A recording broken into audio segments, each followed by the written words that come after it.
I wouldn't know, sir. What money? The silence that followed could have powered our backup generators for a week.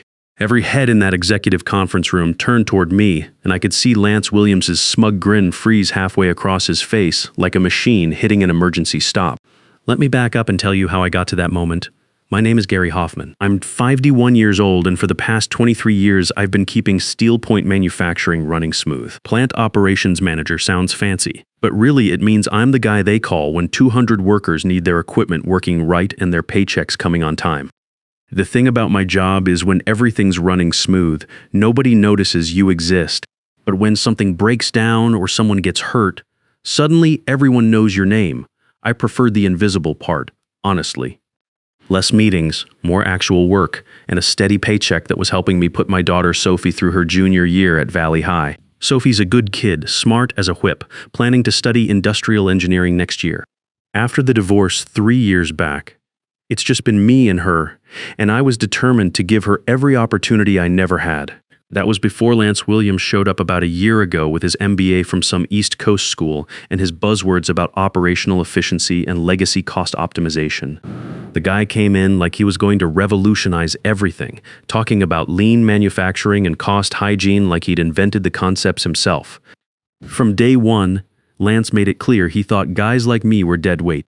Legacy management, he called us in meetings, like we were outdated equipment that needed replacing. Never mind that I was the one who prevented that major equipment failure 3 years back. That would have shut us down for weeks. Or that I'd been keeping our safety record clean, while he was probably still learning what OSHA stood for.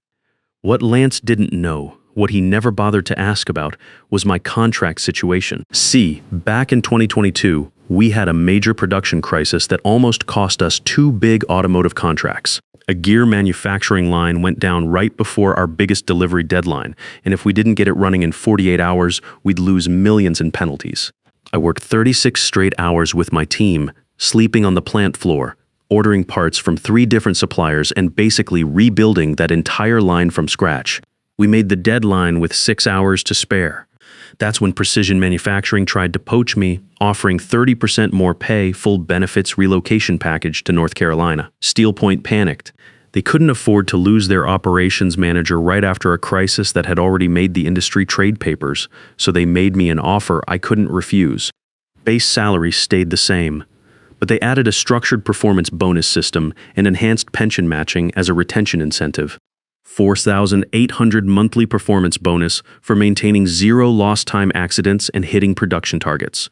$1,200 monthly pension matching. All legal, all documented, all signed by CEO Roger Caldwell himself. The agreement was solid, had to be since their lawyer probably charged more per hour than most people make in a week. It was supposed to start hitting my account every month, like clockwork beginning January 2023, but it never did. At first, I figured it was just typical corporate bureaucracy. New payroll system, transition delays, you know how it goes. Then we got a new controller in March. Then finance restructured their processes in June. But here's the thing, Lance didn't arrive until August 2023. By then, I'd already been missing my bonus payments for 8 months. So when he started talking about optimizing legacy compensation, I should have paid more attention. But I was swamped with summer production schedules, Sophie's college prep stuff, and a dozen other fires to put out. Every month I'd check my account and see the same thing. Base salary, standard benefits, nothing extra. I kept meaning to follow up with HR, but honestly, the missing money wasn't breaking us. Sophie's tuition was manageable. We had the house paid off, and I had bigger problems than chasing down paperwork. That was my mistake. In manufacturing, paperwork is everything. Meanwhile, Lance was having the time of his life playing efficiency expert. The man loved spreadsheets more than most people love their families. Every week, he'd have finance pull new reports, analyze different cost centers, find new ways to make the numbers look better on paper. He'd walk around with printouts, highlighting random cells, making notes in the margins, like he was performing surgery instead of just moving money around. And he was loud about it too, constantly talking in meetings about discovering inefficiencies and eliminating redundant spend. But what really caught my attention was when he started making changes to our safety protocols. Nothing major at first, just small adjustments. Training sessions got shortened from 8 hours to 6. Equipment inspections moved from weekly to bi-weekly. Maintenance windows reduced from 4 hours to 3. When I questioned him about it, Lance would pull out his charts showing how these optimizations were saving the company thousands per month. Gary, he'd say with that condescending smile, we need to think strategically about resource allocation. Every dollar we save on operational overhead is a dollar we can invest in growth initiatives. That's when I started noticing fragments of his analysis scattered around conference room tables, spreadsheets with employee codes, salary breakdowns, performance metrics I didn't recognize. One day in November, walking past conference room B on my way to get coffee, I caught a glimpse of something that made me stop cold. There was my employee code, SP147, highlighted in yellow, and right next to it in Lance's handwriting. Legacy compensation, $6,000 per month recurring optimization target. I stared at that paper for about 30 seconds before moving on. $6,000 a month. That was exactly what my performance bonus and pension matching should have been adding up to. But according to my bank account, that money had been going nowhere for almost 11 months now. Or maybe it was going somewhere, just not to me. That night, I went home and pulled out my laptop. If Lance was tracking my supposed $6,000 monthly payments as an optimization target, then somebody somewhere thought that money was being paid out. I needed to find out who, and more importantly, where it was actually going. I started paying closer attention after that. Not obvious attention. I'm not stupid, but the kind of careful observation that 20 years in manufacturing teaches you, and what I saw wasn't pretty. Lance had been building spreadsheets that showed all kinds of legacy compensation line items for senior staff, performance bonuses, retention incentives, enhanced benefits packages. On paper, Steel Point was spending a fortune keeping experienced managers happy. In reality, most of us hadn't seen a dime of it. That's when Rita Parker from finance came up to me near the break room. Good worker, been with the company 5 years, working her way up through the accounting department. She looked nervous. "Hey, Gary," she said, glancing around like she was worried someone might overhear. "I probably shouldn't be telling you this, but your compensation profile is flagged in the quarterly review. Something about cost-centered drain for performance bonuses that Lance says aren't justified by current productivity metrics." I thanked her and kept walking, but inside, I was starting to get angry. Cost-centered drain, current productivity metrics. I was the guy managing operations that produced $40 million in revenue every quarter. If that wasn't justified productivity, I'd like to know what was. That night, I went home and dug out my original retention agreement from 2022. 3 pages of legal language signed by me, witnessed by HR Director Helen Morrison, and approved by CEO Roger Caldwell. Clear as day. $4,800 monthly performance bonus, $1,200 monthly pension matching. Effective January 2023. By November 2023, that was 11 months of payments. $66,000 in missing compensation. But that was just the beginning. I pulled out my laptop and started doing what I do best, following process trails. If Steel Point's payroll system was supposed to be sending me $6,000 a month but wasn't, then somewhere in their network there had to be a record of where that money was actually going. Now, I want to be clear about something. I wasn't hacking into company systems or doing anything illegal. As operations manager, I had legitimate access to financial transaction logs for budget oversight purposes. It was part of my job to track unusual spending patterns and verify cost allocations. I just hadn't been looking at my own compensation before. What I found made me sick to my stomach. Every month since January 2023, there was a transaction for $6,000 routed from the general payroll account. My employee code was right there in the transaction reference. But instead of going to my direct deposit account, the money was being diverted to something called Operations Discretionary Fund, Strategic Resource Allocation. The approval signature on every single transaction, Lance Williams. I sat there staring at my screen for about 10 minutes just trying to process what I was looking at. This wasn't a mistake. This wasn't some payroll glitch or system error. This was systematic fraud, documented in the company's own financial records, with a clear paper trail leading straight back to Lance. But it got worse.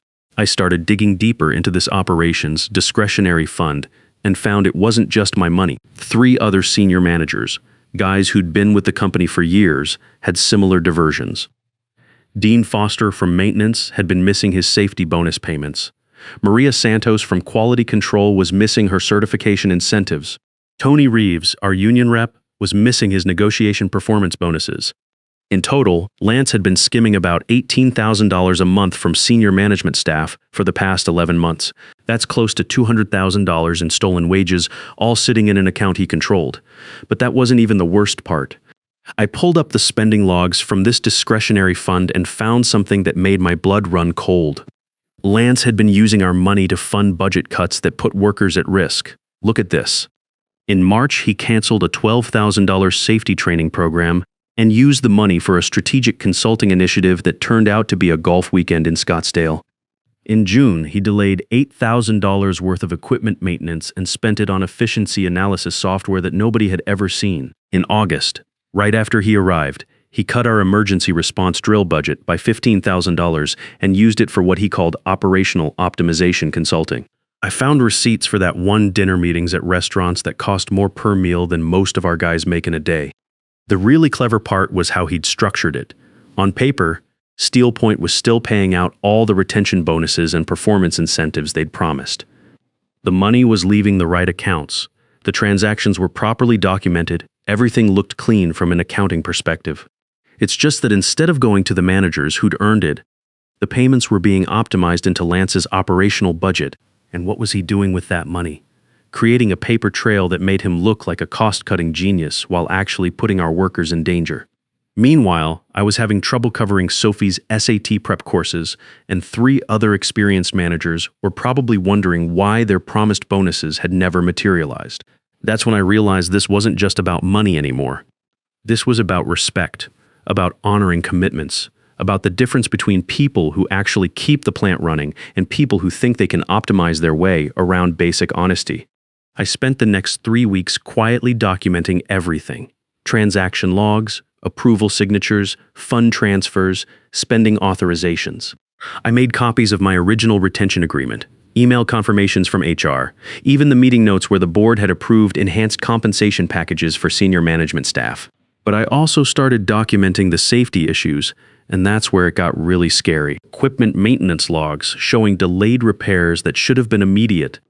Safety training records showing canceled sessions for crane operators and chemical handlers. Incident reports showing near-miss accidents that should have triggered comprehensive reviews, but somehow got filed away as minor operational variances. In September, we had a hydraulic line burst on the main press that could have seriously injured someone. The maintenance log showed it was due for inspection 2 weeks earlier, but the work order had been canceled to optimize resource allocation.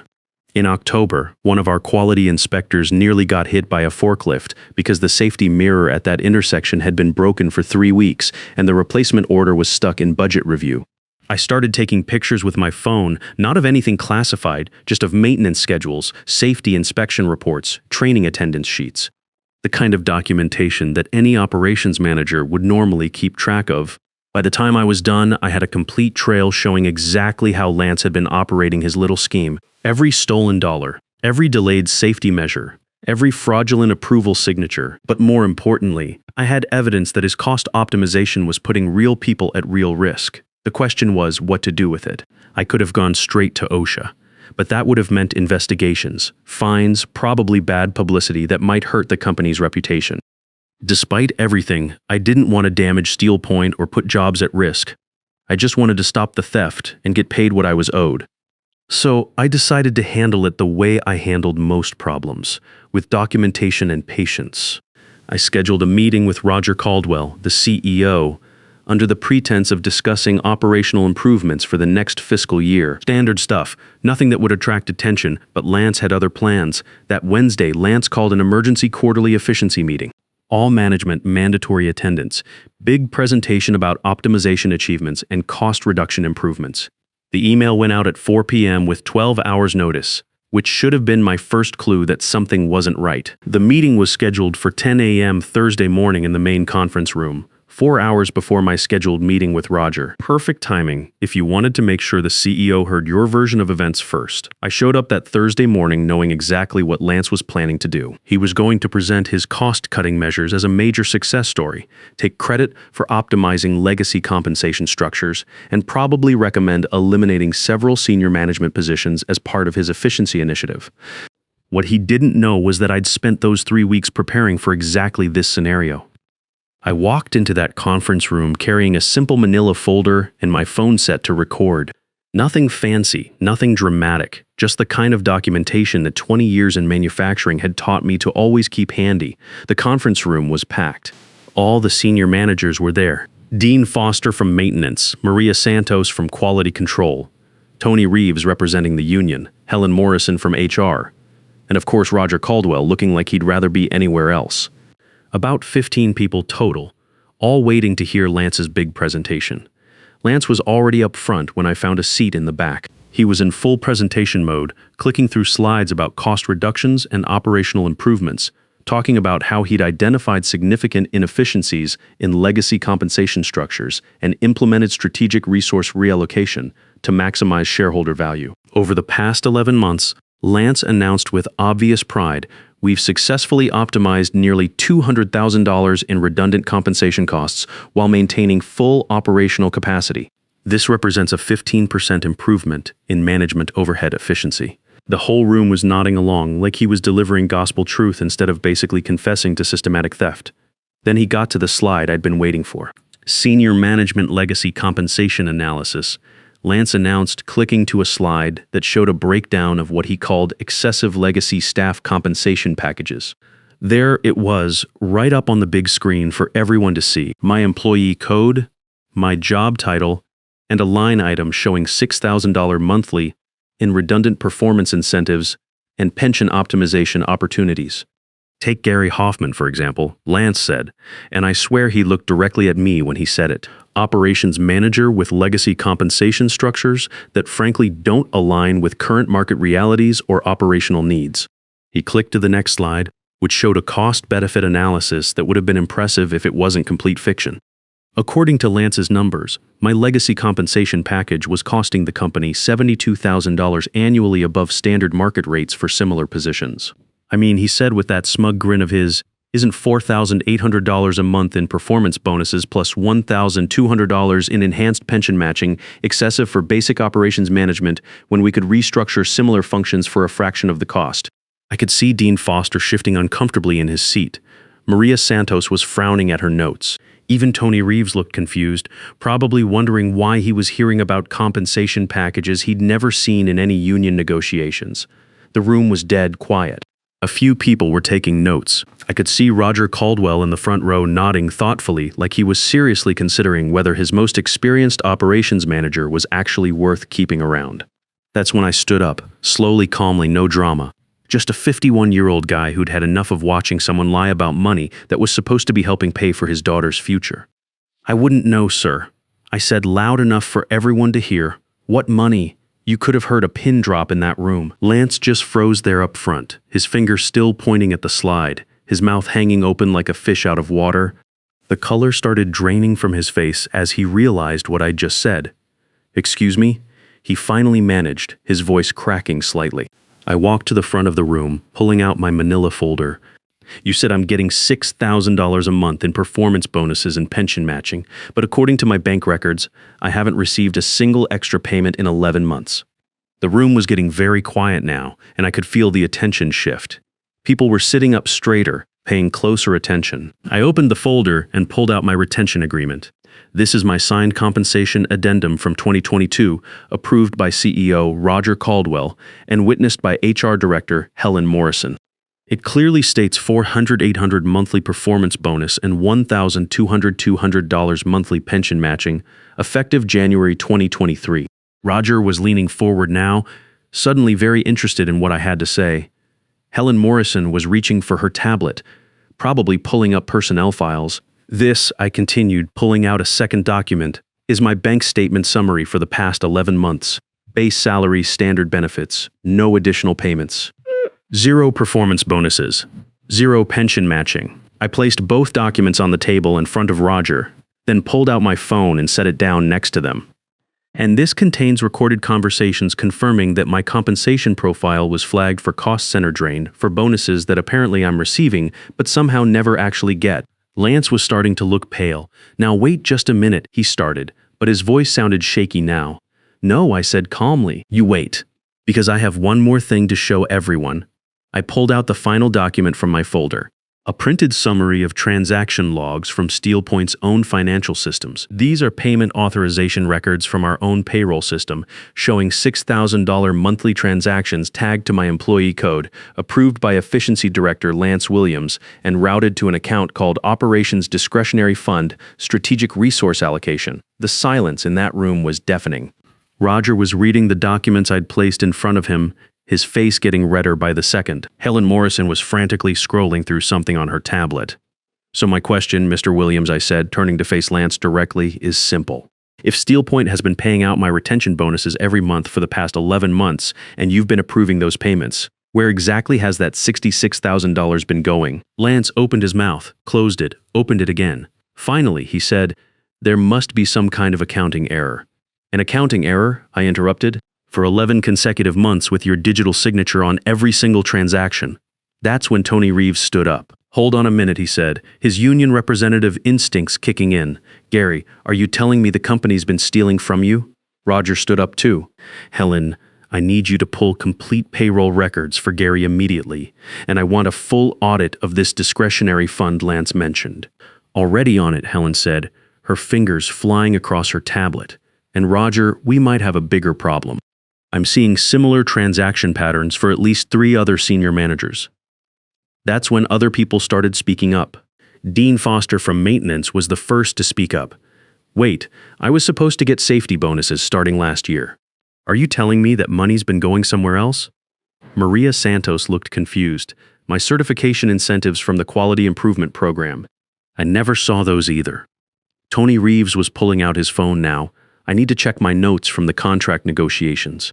We specifically bargained for performance bonuses for union leadership.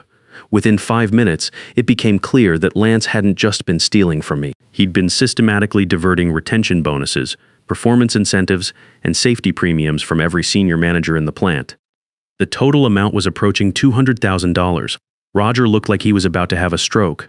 His face had gone from red to almost purple. Lance, step outside now. Helen, call legal immediately. Gary, I need you to stay after this meeting. But Lance wasn't done yet. You could see him calculating, trying to figure out how to spin this situation in his favor. Now look, he said, raising his voice slightly, these are complex compensation structures that require strategic oversight. The discretionary fund was established to optimize resource allocation across multiple operational priorities. Stop talking, Roger said quietly, but there was something in his voice that made everyone pay attention. Just stop talking right now. Tony Reeves wasn't having any of it. Strategic oversight? You mean stealing from working people? Roger, this is a clear violation of our collective bargaining agreement. The union's going to want a full investigation. Helen Morrison looked up from her tablet. Roger, I can pull the complete audit within an hour, but if these transaction records are accurate, we're looking at potential criminal charges. Wire fraud, embezzlement, probably others. That's when Lance finally realized how much trouble he was in. The color drained completely out of his face, and he started backing toward the door. I think there's been a misunderstanding, he said, his voice shaky now. I should probably consult with my own attorney before we continue this discussion. Good idea, Roger said, but you're not leaving this building until security arrives. And that's when I knew it was over. But before security could get there, something else happened that made this whole situation even better. Helen's tablet started beeping with an urgent alert. Oh no, she said, looking at her screen. We've got an OSHA inspector at the front gate. Surprise inspection, effective immediately. Roger went completely white. OSHA? Today? Why today? Anonymous complaint about safety violations and delayed maintenance. Helen read from her screen. They're specifically asking about hydraulic systems, forklift safety, and training compliance. I watched Lance's face as the reality hit him. Not only was he about to be arrested for embezzlement, but OSHA was about to discover all the safety shortcuts he'd been taking with our stolen money. Tony Reeves was already on his phone. I'm calling the union office. We need our safety representative here now. He looked at Roger. And Roger, just so we're clear, the union's going to cooperate fully with any investigation, but we expect complete transparency about compensation theft. The OSHA inspector arrived about 20 minutes later. Professional woman in her 40s, clipboard in hand, looking like she meant business. Maria Santos from Quality Control volunteered to give her the plant tour, while Roger dealt with the Lance situation. Security escorted Lance to a conference room where he waited for 3 hours while lawyers and accountants picked apart every transaction he'd authorized since joining the company. When they were done, they walked him to the parking lot and told him not to come back.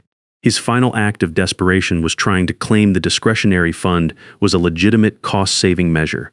According to him, he'd been optimizing compensation inefficiencies by consolidating payments into a single fund that could be strategically deployed for maximum operational impact. The problem with that story was the paper trail. Every dollar he'd stolen had been spent on personal expenses disguised as business costs. The golf weekend in Scottsdale. The expensive dinners that never produced any actual business results. The consulting fees paid to his former MBA classmates who never delivered any reports. By Friday, Steel Point had filed a criminal complaint with the FBI. By Monday, Lance Williams's brief career as a corporate efficiency expert was front-page news in the local business journal. Not the kind of publicity that helps you find your next job, but my real satisfaction came from what happened next. The OSHA inspection found multiple violations that could have resulted in serious injuries, delayed maintenance on hydraulic systems, missing safety equipment, inadequate training documentation, all directly traceable to Lance's budget cuts. Instead of fines and negative publicity, Roger turned it into a positive. He hired an external safety consultant, implemented a comprehensive maintenance program, and used Lance's theft as an opportunity to completely overhaul our safety protocols. Roger called me into his office the following Tuesday for what he called a strategic restructuring conversation. The man looked like he'd aged 5 years in 1 week, but he seemed determined to make things right. "Gary," he said, "I owe you an apology. And more than that, I owe you a solution."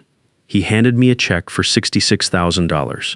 My full 11 months of missing compensation, with no deductions, no legal fees, no bureaucratic delays, just the money I'd earned, paid in full. "That's the back pay," he said, "but we're also implementing immediate changes to prevent this from happening again." Those changes included a new position, Regional Safety Director, a title that basically meant I'd be the guy making sure nobody could ever pull another Lance Williams on Steel Point's workforce. The job came with a 35% salary increase, enhanced benefits, and direct reporting to the board of directors. Plus, they honored my original retention agreement going forward, with automated payments that couldn't be intercepted or optimized by middle management. And here's the best part, they extended the same protection to all senior staff, no more discretionary funds, no more strategic resource allocation, just honest pay for honest work. The other managers got their money too. Dean Foster received $48,000 for his missing safety bonuses. Maria Santos got $32,000 for her certification incentives. Tony Reeves collected $54,000 for his negotiation performance bonuses. Total payout from Steel Point, $200,000 in stolen wages, plus penalties and legal fees. Sophie finished her junior year without any financial stress about college applications. With the settlement money, we could afford to apply to any school she wanted without worrying about student loans. The kid's been talking about industrial engineering with a focus on workplace safety. Apparently, she was impressed by how documentation and persistence took down someone who thought he was smarter than the system. As for Lance, the last I heard, he was working as a business development associate for a small consulting firm in another state. Different industry, lower pay, probably no discretionary funds to manage. His LinkedIn profile still lists his MBA, but there's a notable gap where his Steel Point experience used to be. I kept one thing from the whole experience. That manila folder I'd carried into the meeting, not because I needed evidence anymore, but because it reminded me of something important. Sometimes the quiet guy who actually knows how things work has more power than the loud guy who thinks he can optimize his way around basic honesty. These days, my new office overlooks the same parking lot where security escorted Lance to his car that last day. Every morning when I arrive for work, I remember that moment when someone tried to steal from hard-working people and discovered that stealing from the wrong guy can end your career. The union negotiated stronger protection contracts based on what happened to us.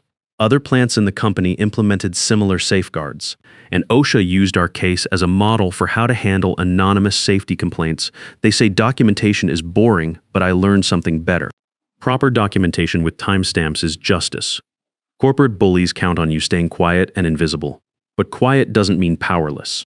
It just means you have time to gather evidence before you speak up. And when you finally do speak up, you better make sure you have the receipts. Sometimes the guys who actually build things know more about running a business than the guys with fancy degrees who just move numbers around on spreadsheets. And when you've got 23 years of keeping the lights on, that's worth more than any MBA when it comes to knowing what's really going on. I'm freezing. I'm bleeding. Slowly fading away. But don't worry, I'm fine.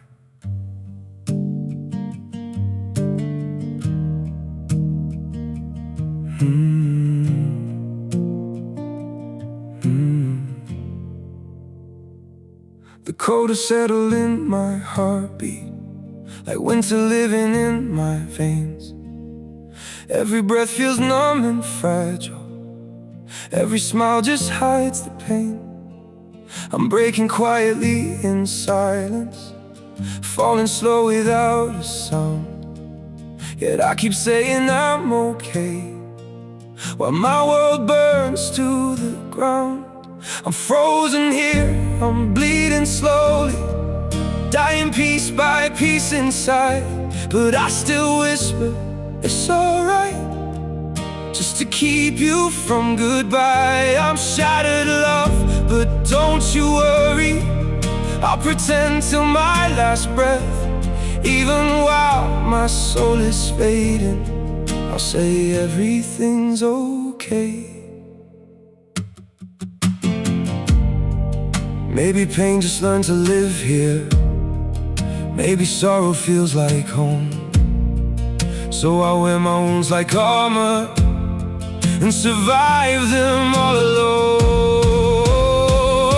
I'm frozen here, I'm bleeding slowly, dying piece by piece inside.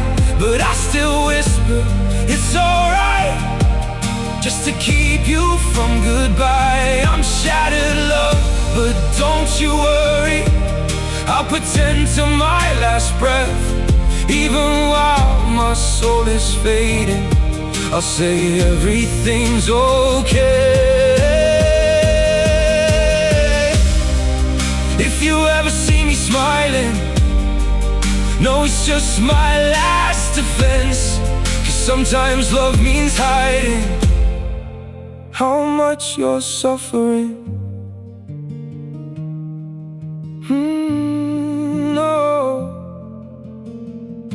I'm frozen here, I'm bleeding slowly, dying piece by piece inside. But I still whisper, it's alright, just to keep you from goodbye. I'm shattered, love, but don't you worry, I'll pretend till my last breath. Even while my soul is fading, I'll say everything's okay. It's okay.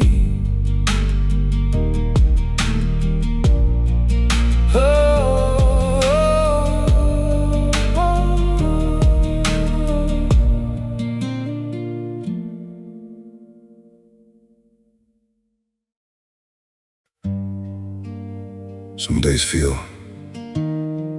off, like I'm standing but still falling. A little pain, a little tired, and no one to tell it all to.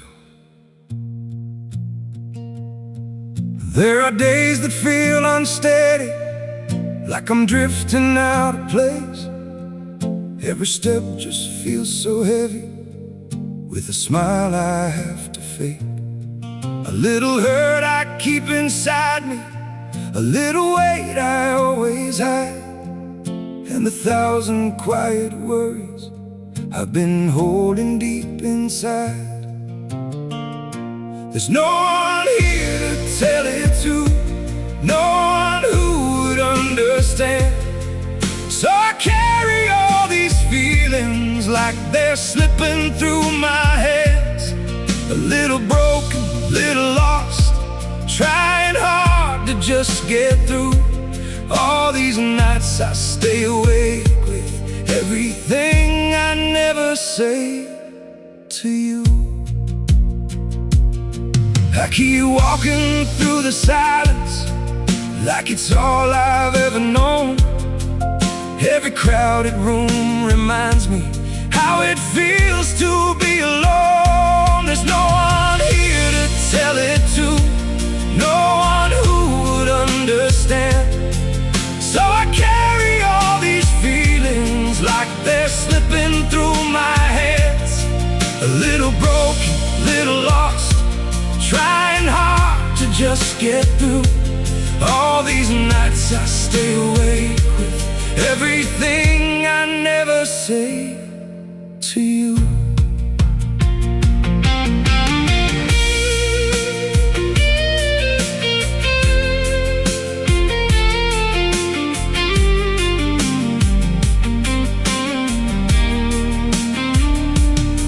Maybe one day I'll be stronger, maybe I'll learn how to speak, but for now I keep it buried in the parts of me too weak. There's no one here to tell it to, no one who would understand. So I carry all these feelings like they're slipping through my hands. A little broken, little lost, trying hard to just get through. All these nights I stay awake with everything I never say to you.